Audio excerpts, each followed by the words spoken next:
Hi, and Hi. welcome. Hi, welcome to Thank you. every. Thank you. No, thank you. Thank you for joining me. This is Everyday Reset. I am your host, Jessica Bowen, and with me today is Autumn. Well, I'm always going to say Autumn Willard, but you are Autumn Willard now, right? Back to Not Willard. well, Autumn Willard Norton, but then that'll change pretty soon too. I know. Ladies and gentlemen, this woman has gotten engaged, and he did good. Yes, he Yes, did. he did real good. So, a little back history. Autumn and I have been friends for ever Yeah, since, I think we stopped counting at like 25 years. yeah, yeah, definitely. Because I think, middle school? Yeah, 12, 11, 12? something like that. 11, sixth So, grade, whatever that is. whatever that is. But anyway, Yeah. we've been friends ever since. She's been there with every step of my pitfalls and my, peaks and valleys, the whole nine, and vice versa. So that's why I asked you to be on my little podcast. Well, thank So you. thank you. So we're going to reflect a little on, we're going to start off by talking a little bit about your early journey in your career. Okay. Reflecting on the journey, can you take us back to the beginning? Because what first inspired you to pursue a career in healthcare, and how did that evolve over time? Because I know that when we were younger, there was a vet tech. You were doing like vet tech things. You went into. Why do I feel like you went into real estate? Oh yeah, Um, I tried a little bit of everything. yeah. Well, same, absolutely. I think I was at a 2-year college for 6 years. That explains a lot. No. So take us back. So take us back to the beginning. So Okay. what inspired you to pursue this career in healthcare, and how did that evolve over the Yeah. times? So present day, Mhm. I'm a nurse practitioner, board certified. Have been for about 15 years, and I was a registered nurse before that. The path to getting there was an interesting one. To your point, I did a lot of soul searching. I feel like as a little girl, I never really knew what I wanted to be. I knew I wanted to be something. I knew I wanted to like own a business or something along those lines, but I didn't know how or where I was going to do that. Naturally. So, like every kid, I had dreams of doing everything from being a teacher to an astronaut and everything in between. And then when it came time to actually go to college, again, didn't really know what I wanted to do. My parents were like, "You're going to college, like straight out of high school."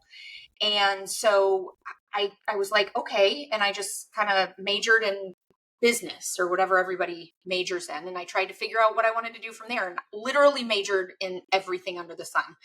And when I would major in something, I would go get a job in that area. So yes, I was a vet tech for a while because I thought maybe I wanted to be a veterinarian. I worked at an advertising firm for a while because I thought I wanted to be an advertising executive. I worked at an architecture firm thinking I wanted to be an architect. I think I I got remember into that one. what? I remember that one. Yes. I worked at, I got my real estate license because my dad was a real estate agent. And I was like, well, Mhm. maybe I'll just work with him. And every time I would go work in these places, it just wasn't fulfilling. And then literally the way that I fell into nursing was kind of by happenstance. My mom was like, listen, Autumn, you've been at this community college for far too long. You gotta pick something because we are running out of money and you still don't have a career path. So at the time, I kind of reflected on my aunt Sherry, who was a nurse, and she was also a single mom. Not that I planned on being a single mom someday, but more on that later. But I We'll wanted get there. We'll something. get there. I wanted something where I knew that I could, make a good living, but still be a present mother because I had planned on being a mom someday. I wasn't at this point in my life, but I wanted my focus to always be squarely on my family. So I wanted something that allowed me to do both, because I'm a big believer in you can get married and have the fairy tale life, but you never know when tragedy is going to strike. And Hmm. I know way too many moms who were stay-at-home moms who, tragically lose their husband one way or another, whether that's through divorce, death, whatever. and now they're stuck and they can't support themselves. And I didn't want to end up in that place. So I was like, well, RNs are, they work 3 days a week. They can be moms. They can drop their kids off at the bus stop. They can attend all of the extracurricular activities, but they make a good living, Mm-hmm. and it's very flexible. You can pretty much, you can work, in an outpatient doctor's office. You can work in a hospital. There's lots of different options. Mm-hmm. And if you know me, like you do, I am a free spirit that loves to have options. So I was like, Mm-hmm. okay, let's do nursing. So I majored in nursing, went to nursing school, got my degree, my initial 2-year degree, as an RN, which is an associate's, and ended up loving it. And so I just ran with it. I was a RN for, I don't know, about 7 years, I think, and then ended up deciding to go back and get my bachelor's degree. Because although I loved being a nurse, I recognized that there wasn't a lot of autonomy, right? Like you get orders from physicians and you carry out those orders, but there is some thinking. Obviously the doctors do rely on you quite a bit, but I just felt like I was kind of stuck in this spot where I was always doing what everybody else told me to do. Another thing that I don't really like doing. I think that's one of the many things we have in common. Yes, Exactly. So I was like, okay, well, I want to start working towards being an advanced provider. And so I went back to school to get my bachelor's degree in 2009, got that at the University of Central Florida, and then went into grad school at University of Miami and got my master's. That was what I was going to ask. So you went to University of Miami. That's when you were staying with us on those Correct. nights. Yes. Okay. I remember Exactly. that. So, went to University of Miami to get my master's degree in nursing, which allowed me to get my board certification and license as an acute care and adult nurse practitioner. And the rest is history. That was 15 years ago, and here I am. Still to this day. So what were some of the biggest challenges that you faced early in the career? Like, how did those experiences shape who you are today as a professional? So I think anytime you get into anything in life, there's a piece of unknown that you kind of have to figure out yourself. Sorry, like hearing dogs and birds and fiancés and people doing things outside. There's always a piece of unknown that you can't plan for, right? I feel like I've always been a big dreamer, and I've always chased my dreams, and I've never had a problem taking that jump, taking that leap of faith. Yeah, it's like leap and the net will appear. And just a little sidebar for those of you listening, or that one person listening, Autumn and I actually connected because we're both dreamers. Like my dream was to be a dolphin trainer, and we met because I was wearing a Save the Manatees t-shirt and she was wearing a Save the Dolphins t-shirt, and we were out to save the world. Anyway, carry on. I had a Save the Manatees club, and we were the main chapter in Florida. We were also probably the only chapter in Florida. Only chapter. That is beside the point. I was the president, and we were changing the world one live manatee after another. We put up signs that said "Stop progress in progress." Right. Anyway. Okay. So sorry. Yeah. So roadblocks. There were many. There were probably a lot more failures than there were successes. I was the girl that, I was, kind of forced to go to college. Oh, woe is me. Before I really knew what I wanted to do. So I spent the first couple of years kind of, having way too much fun, and promptly took my 3.98 GPA down to a whopping 1.4 in about 3 semesters, I think. Do you want me to hit that applause button right now? Yeah, yeah, exactly. Not my finest moment. Sorry. Okay. Especially when I did finally decide that I wanted to be an RN and had to get into RN school. And so then I spent the next, 3 years basically getting A's in every single class to bring my GPA back up so that I could get into school. I did finally get into RN school the first time that I applied, but I was the last person on the list of 50. So that was like a moment. But you know what they call a doctor who graduates at the bottom of his class, right? Doctor. Exactly. So yeah, so that was probably the first hiccup in my career, but again, persevered. That's my MO. I'm known for give me a problem and I'll I'll show you how to fix it. Very, very vanilla ice of you, babe.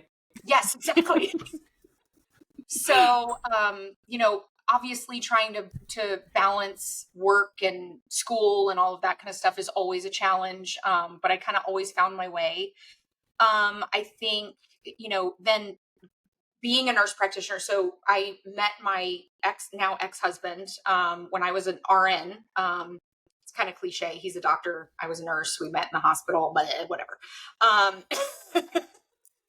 met him when I was an RN, went to grad school, became the nurse practitioner, then worked in trauma and critical care and all the ooey gooey gory stuff that I love. And loved it and had a wonderful time. But then, when my son was born, that presented a whole other challenge, right? So like I didn't have my son until later in life. I think I was 33 or 34 when he was born. And so here I was, this like really successful career woman. I had finally found the career that I really loved. And I have a passion for what I do. And now I have this little nugget, floating around who is way more important to me than my career. But I'm the girl that wants it all. So I'm not going to give up one for the other. So I got to just figure it out. Right. So, I quickly realized that I wanted to do something a little more mommy friendly than the hospital, because obviously in the hospital you're working long hours. It's nights, it's weekends, it's holidays, it's sometimes it's a day shift, sometimes it's a night shift, and it's 12 hours if you're in the hospital, which is where my specialty had me. So that presented a challenge, and I quickly realized that I wanted to find something else. So that's what led me into aesthetics. So I got into aesthetics around 2015, started following around somebody that I met through a friend. I knew I wanted to get into that world. So, when I say aesthetics, I'm talking Botox, fillers, chemical peels, all the, anti-aging beauty stuff. The vampire peel was one that was definitely fun to watch. Yeah. Yeah. So I learned all kinds of cool stuff, but having been in the hospital, I didn't know how to do any of it. How do I even get into that world? I'd never worked in the outpatient world. So I met someone through a friend who became my mentor, and I just followed him around for like 2 years. And when we moved to Orlando, I said to my then husband, I'm going to start a practice, I'm just not going to work in the hospital anymore. I mean, I was married to a physician, so I was kind of afforded that luxury. And he said, okay. So I opened a practice. I had a nice big brick and mortar in downtown Orlando, and lots of employees, and a whole big, huge number of overhead that I had to pay every month. And I was living the dream, right? I was stressed out beyond belief, but I could be at all my kids' things, and my kid could come to my office and sit in the back while I worked. And it was a great arrangement. That's good. And then, pitfall number 362,572 hit, which was a divorce. Okay. So that was actually going to lead me into my next question. So Yeah. I was going to ask that you share a time when you faced a significant setback and failure in your career or in your life, and how you overcame that, what lessons you took away from all of that. Yeah, well, there were lots of tears, lots of crying. Obviously, nobody sets out to get divorced when they get married, but unfortunately, sometimes that happens. We, our divorce, unfortunately, was not a nice one in the beginning. I'm here to tell you, though, that we now get along great for the sake of our son, obviously. But in that process, it wasn't fun. Obviously, emotions are charged. Everybody's mad. Everybody thinks they're the one that's right. And so I went from owning a practice to going through a divorce with someone that I felt like I didn't know.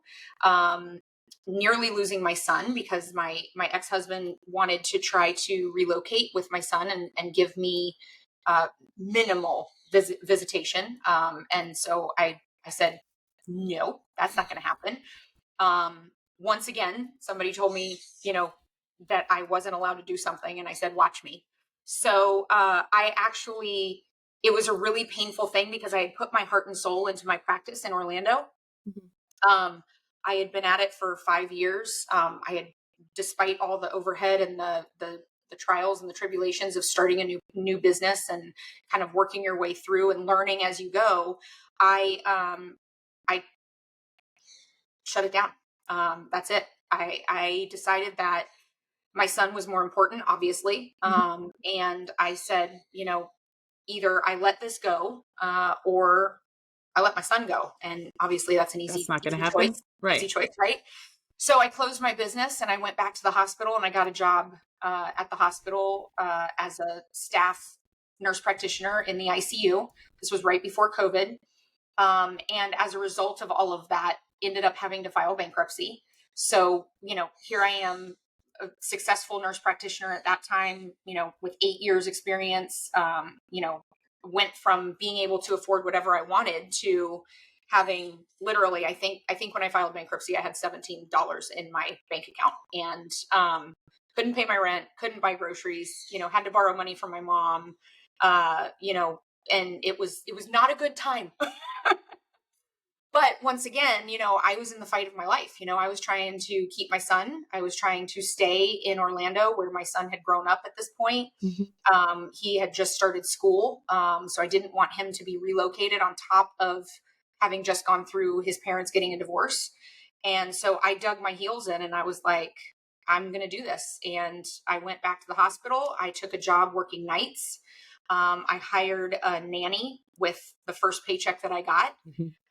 And she, my shift started at 6 o'clock at night. So she would come to my house at 5:15 every night and she would stay with PJ when I was at work on the nights that I worked, that I had him. I tried not to work on the nights that I had him, but it was kind of inevitable. Yeah.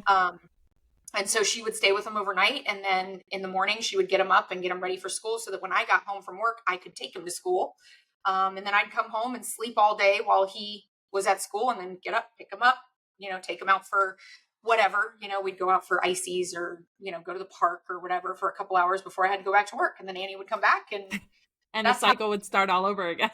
Start all over again. And I literally, I kind of went back to the basics. I took half of my paycheck and shoved it into the savings account. And I took the other half and I lived on a very, very, very tight budget. And I just kind of worked my way back up from death. So that kind of like one's kind of overlapping over the other at this point. So how would you say your views of success have changed over time? Oh, good question. Thank you. View of success.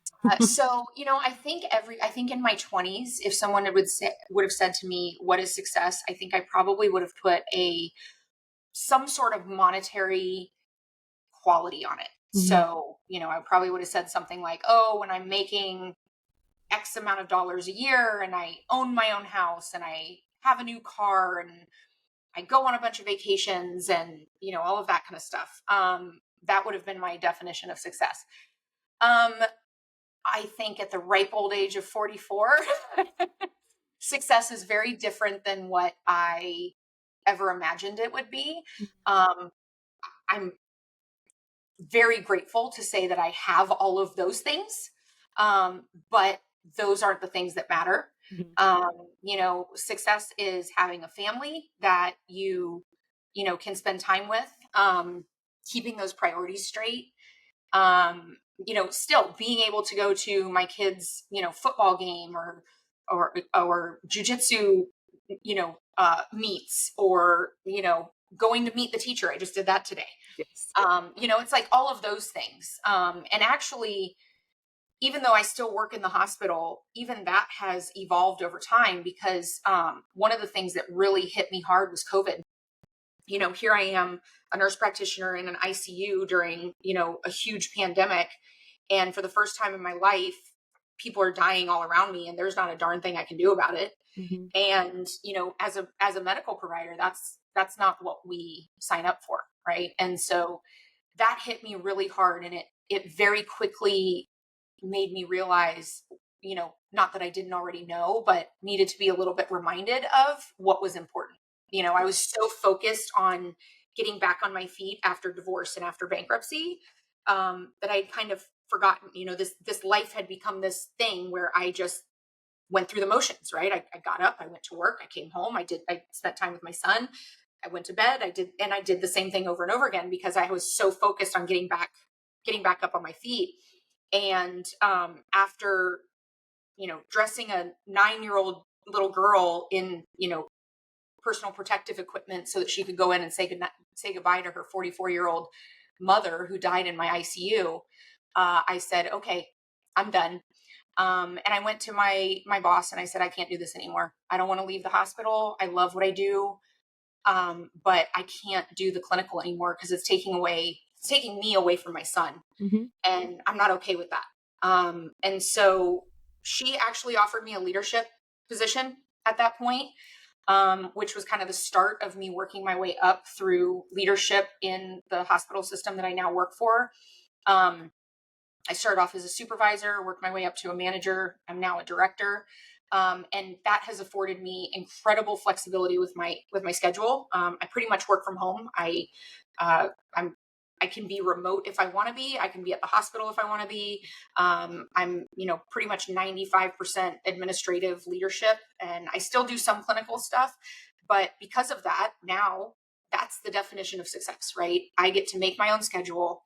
I have all the things that I want, but at the end of the day, none of those things matter to me because I'm able to be where I want to be, which is with my kids, with my fiance, at my home. Our house it's a beautiful house, but it is by no means posh, and we don't want it to be. No. We have a boy house. We have 4 boys between the two of us. We're a blended family. We have a ping pong table and a pool table instead of a sitting room and a dining room. There's stuff all over the place. We have far too many pets. But we love it because it's what makes us happy, and it's our thing. So that's the definition of success for me. I love that. So then how has becoming the mom and the bonus mom influenced, well, I guess you kind of just said it. So I was going to say, how did it influence like your perspective on life? But I feel like we kind of nailed that on the last, like, it kind of equates to the success that you're talking about. 100%. Yes. Yes. And honestly, like going back to when I was a kid, like really the only thing, I think part of the reason I had such a hard time deciding what I wanted to be when I grew up was because really all I wanted to be was a mom and a wife. Like that's really all I ever wanted to be. So whatever I was going to be for a career had to fit that mold. It had to line up. Yeah. That. So, I knew that I always wanted 4 kids. With my marriage to my ex-husband, we had 1, and my plan, I always have plans. God always seems to have different ones, but I always have plans. Yes. So my plan was to have boom, boom, boom, boom, boom, just 4 kids, knock them out. Right. Well, that didn't work out because, my son, bless his soul, was the most horrible baby. And it took me a long time before I was like, okay, maybe I want to have more kids. And by the time, I think it was probably like 3 years later when I was like, okay, maybe I'm ready to have more kids. And my ex-husband was the same way. And by that time we were kind of in the throes of our marriage falling apart. So not a good time to have kids. No. So we just kind of put it to bed. And then after our divorce, I thought, okay, well, maybe there's still time to have more kids, if I meet somebody and, but 40 creeped up, and I very quickly realized that the factory needed to be shut down. And if I was going to have more kids, it was going to be through a blended family. And, you put that out into the universe, and it took me about 4.5 years to find it, but I did. And I found a wonderful, handsome man who is the best man I've ever met in my life. With 3 He's beautiful your lobster. boys. He is my lobster. He's got 3 beautiful boys. And so now we're a blended family in a situation that, obviously I wouldn't have thought that I would have gotten here this way. But the fact that I'm here now, it's like, it couldn't be any more right than it is. So, yeah. Wow. I love that. And I love that for you, because if anybody deserves it, it's definitely you. Oh, thank you. No, you're welcome. Thank you. What would you say has helped with your personal experiences, failure, success, love, motherhood? How has that helped shape the way you approach your work and your life today? Goodness. I think just trying to always have grace with people. I'm a little bit of a control freak, or at least I was. I don't. Maybe okay. I'm a recovering control freak. Should you stand up at this point? Do you want to stand up? I'm like, my name is Autumn. I am a recovering. Yes. Yes. You know, when you are a powerhouse with dreams, you think that there's only one way to achieve them, and you think that you have to do all of it yourself. Mm-hmm. And I think one of the things that I've definitely realized over the years is you don't have to do everything yourself. What you do have to do is have faith in other people, give them grace, and always communicate. You know, I have gone from leading a group of 10 nurse practitioners and physician assistants to now over 200. So where I used to be the person on the ground, you know, the person on the ground giving all the orders and, you know, in direct contact with all of my direct reports. Now I'm the person that's like 4 levels above that. So under me, I have managers, and under them, they have supervisors, and under them, we have our direct reports. Mm-hmm. And so it's required me to hand over things to other people that I wouldn't typically do. But because I manage so many people, I have to trust others to do their part. And so one of the things I heard from a motivational talk somewhere along the line was to say to my people, you know, yes, I have high expectations. And that comes from having high expectations of myself. But I have absolute faith that you can meet those expectations. And literally saying those words to your people who report to you has a psychological effect on them that makes them work harder. Mm-hmm. And so I think for me, it's just having grace and very intentionally communicating to my people what my expectations are. And when those expectations aren't met, not getting mad or blaming anybody, but rather looking at the system and figuring out where was the breakdown, right? Because in life, very rarely is anything one person's fault, right? It's usually a breakdown of systems, not a breakdown of people. Mm-hmm. And so what is causing that breakdown? And let's address that. So not approaching things from a punitive standpoint when I'm, you know, applying it to my job and in my personal life also, even, you know, when things go wrong and, you know, maybe there's a fight or there's a disagreement, you know, not getting hung up on all those little details and just giving my partner the grace that he deserves, because I know he's a good man. I know he has a good heart. I know he loves me, right? So keeping those things in mind and recognizing that he's not the enemy, it's me and him against the problem, not us against each other. Right. So, you know, grace is like, I'm always preaching to them, like, give this person grace, you know, and I have to remind myself of that too sometimes, because I also have a temper. So what would be the one thing that you say is like a mantra that a must do, you do every day? You know, like everybody has not everybody, but most people, successful people that I'm finding, they seem to have this mantra that they say every day, no matter what. Like yours apparently is grace, but is there more to that? Is there something that every single day you don't miss? Is it meditation? Is it journal writing? Is it prayers? Like, what is it that you do every single day to make sure that no matter what, you're giving yourself the same grace you're telling me you're giving everyone else, and reminding yourself of your goals, your aspirations, who you want to be and how you want to be? Because that's a big thing. Waking up every morning and saying, I'm not going to let anything kill my day today. I'm not going to let, you know, not today, Satan, like not like we're going to keep it like today's going to be a good day. And even if something bad happens, you go, okay, well, it's still not the end of the world. We're going to keep going, and we're, you know, forget about this foolishness and just keep it moving, you know? So is there something that you do every day? So I don't know that it's one thing. I always just try to find the silver lining. Obviously in our world, the way that it is today, I mean, we could go on for hours about political unrest and, you know, child rearing and, you know, to drink or not to drink, you know, that is the question. Yeah. You know, but at the end of the day, like, is there really a right answer? I don't know that there is. I think there's a right answer for each individual, and that answer might be different for every person. So it's absolutely. yeah, it's really about just trying to find the good in things. And so sometimes for me, that means the kids are driving me crazy, and it means going into the bathroom and sitting for 5 minutes and just taking some deep breaths and remembering that I This is only what you get wanted. 18 birthdays. I Yeah. only get, 18 Christmases. And actually, now that I'm divorced, I only get 9 Yeah. Christmases, Yeah.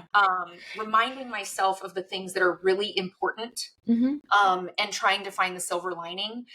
Same thing when somebody pisses me off, trying to give them the benefit of the doubt and not judge them. Mm-hmm. I think it's really easy in today's society to judge others for whatever, for their beliefs, to assume that they meant something. So again, just giving people grace, Mm-hmm. and trying to find the silver lining in life in general. And however I have to do that, sometimes it's to lay down and cry into my pillow. Sometimes it's to take a breather, by myself. Sometimes it's to say a prayer. Sometimes it's to go to the gym. Um, Sometimes just float in the pool and it's actually kind of funny. The other day I was floating in the pool and one of our twins came out and he was like, Autumn, are you having a quiet moment? Because I'm like just floating around in the pool and they know.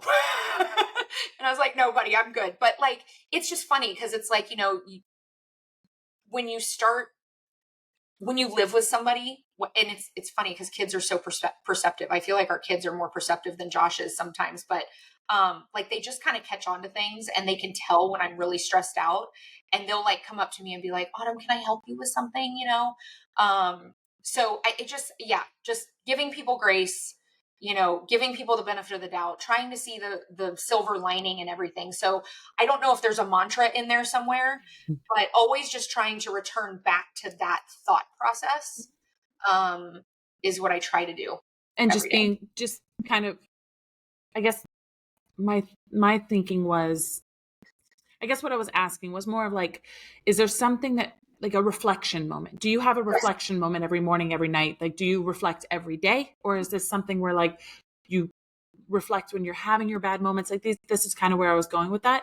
And then secondly, I also wanted to say, you mentioned back when you were talking about like how initially when you got married to Peter, like you wanted kids, like back to back to back to back. And if you think about it, Mhm. you kind of got them. I did. Yeah, exactly. I got exactly what I wanted. And a Um, little fun story I can tell you myself. My daughter has walked out and seen me in the pool just sitting underwater. Just sitting underwater. yes. Another time she caught me, I had goggles on and I was literally just underwater, and she recorded me unbeknownst to me and put it on her Snapchat saying, "My mom is 5 and she's pretending to be a mermaid." And I was like, she has no idea. I am a mermaid. I am a, This kid, don't I swear. Don't you did you know? not get the memo? Apparently not. I failed her as a mother. Yeah. So, what advice would you give to someone who's navigating multiple roles, whether it's in their career, their family, personal growth? Like, what would you give them? Okay, so maybe this is my mantra. Just breathe. That would be, Is that yeah. going to be like another tattoo that we Yeah, get somewhere? like this one. Yeah. Yeah, yeah. All of my tattoos mean something, and it's usually they usually come after a significant event. So, yeah, or during a significant event. Yeah, I would say just breathe. I mean, Mm-hmm. anytime something has happened in my life where I just feel like I'm out of control, or I'm out of control for some reason, whether I'm angry, I'm sad, I feel like I'm not in the driver's seat for some reason, whatever that is, it's like just breathe. Mm-hmm. It's going to be okay. Just take some deep breaths, relax. That's a good one. It's going to be okay. Yeah, that's a good one. That's I think that has proven true no matter what situation I'm in. I've had some pretty gnarly crap happen to me, um, and it always works out in the end. Like Mm-hmm. it really does. Like, I know there's that cliche, like everything Everything happens happens for for a a reason, reason. and it's like, wait a minute, hold on, like, you But want to just it kind of relax. does. But It it does really does. say that, but honestly, it really does. I cannot look back on my life and name one thing, good or bad, that has happened that didn't somehow tie into something else, Mm-hmm.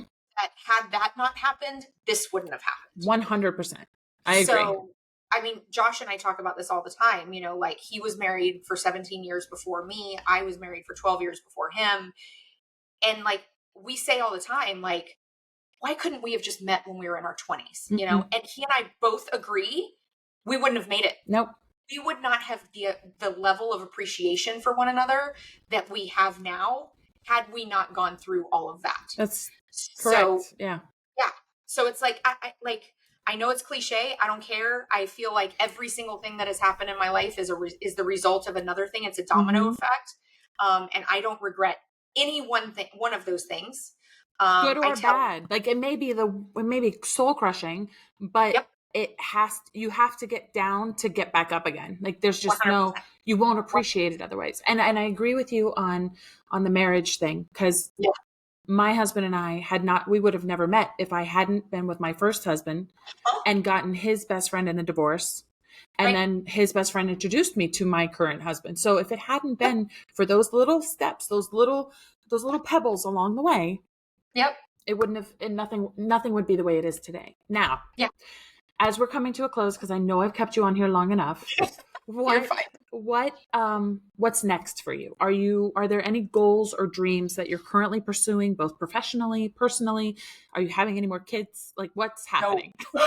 I know you're getting another bird, and I'm very jealous about that because you have sun conures, which I had when I was younger, and now you're getting a kaik, which I'm incredibly jealous about. So cute. Yeah. So she was supposed to come home last weekend, but she's still being hand fed twice a day. So they're trying to wean her off that. So what's in the works? I'm planning a wedding. Yes. But we're not doing like a wedding. We're doing like just us and the boys thing. We're planning a honeymoon.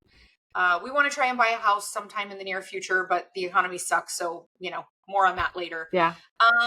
Work-wise, so I obviously work at the hospital. I have my private practice, which we didn't really talk about, but so that practice that I had back in the day right before I got divorced is still in existence. It's just a much different situation than it was. But evolving into something beautiful in and of itself. Good.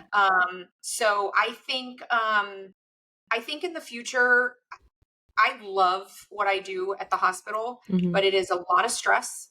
And it's a corporate job, and I love the benefits and I love all of the things that go along with it, but I don't know how much of it is like long-term, like retirement, possibilities. I love my practice. Again, just even as a child, like I wanted to build something that was my own, right? Yeah. And I've done that, and I've kept it, even despite my bankruptcy and my divorce and all of that kind of stuff. I've kept it in some form and grown it now a couple different times into something very successful. So I don't know where that's going to end up going, but there's a possibility that maybe that becomes my main, thing down the road. I'm not there yet. I don't know.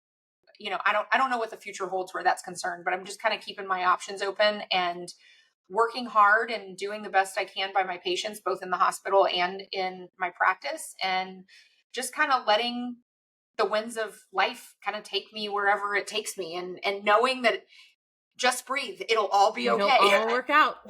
It'll all come out in the wash, they say. So 100%.